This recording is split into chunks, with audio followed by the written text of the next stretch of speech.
Hello and welcome to Pushing Back, Ukraine Daily Brief. As the war enters its 930th day, these are the main developments from the past 24 hours. The update from the General Staff of the Armed Forces of Ukraine. Russia has lost approximately 630,200 troops in Ukraine since the beginning of the war. The number, which has not been independently verified, includes 1,170 casualties over the past day. According to the released Ukrainian figures, Russia lost 11 tanks, 17 armored combat vehicles, 73 artillery systems, 2 multiple launch rocket systems, 2 air defense systems, 43 drones, 1 military jet, 93 vehicles, and 2 pieces of special equipment. The Russians launched 93 combat clashes and carried out 49 airstrikes, including 59 anti-aircraft missiles on the territory of Ukraine. They also used 625 kamikaze drones and carried out 3,671 attacks on the positions of Ukrainian troops and settlements using various types of weapons.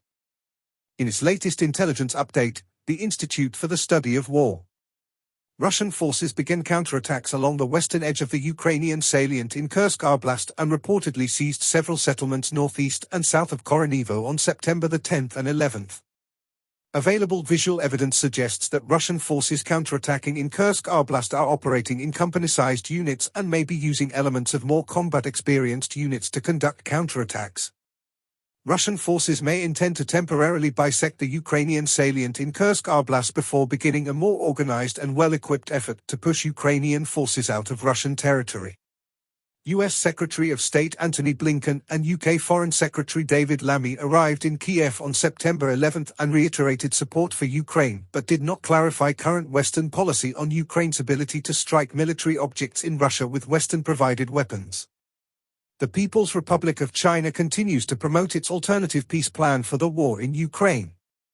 Turkish President Recep Tayyip Erdogan reiterated his support for Ukraine on September 11. Russian forces recently advanced southeast of Kupiansk, near Toretsk, and near Pokrovsk. Ukrainian Kharkiv Group of Forces spokesperson Colonel Vitaly Sarantsev reported on September 11 that Russian forces are replenishing their tactical, operational, and strategic reserves. Russian occupation authorities illegally held regional elections in occupied Crimea on September 6 to 8 and likely fabricated increased voter turnout numbers to claim that residents broadly support Russia's illegal occupation of Crimea.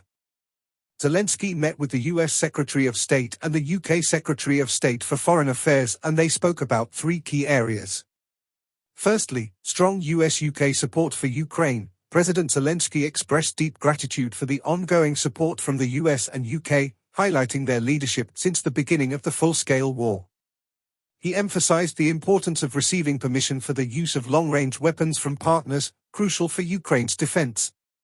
Secondly, defense and industrial cooperation. The discussions focused on enhancing defense cooperation, including joint production in Ukraine under bilateral security agreements.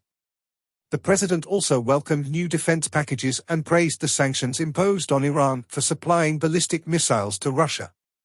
Lastly, diplomatic engagements and sanctions. Zelensky stressed the importance of continued sanctions pressure on Russia and its allies, particularly Iran. The parties also discussed preparations for the upcoming UN General Assembly and the Second Peace Summit, aimed at securing a just peace for Ukraine. Thanks for following today's updates. Please don't forget to like and subscribe for more content. We'll return tomorrow with the latest news on the ongoing conflict.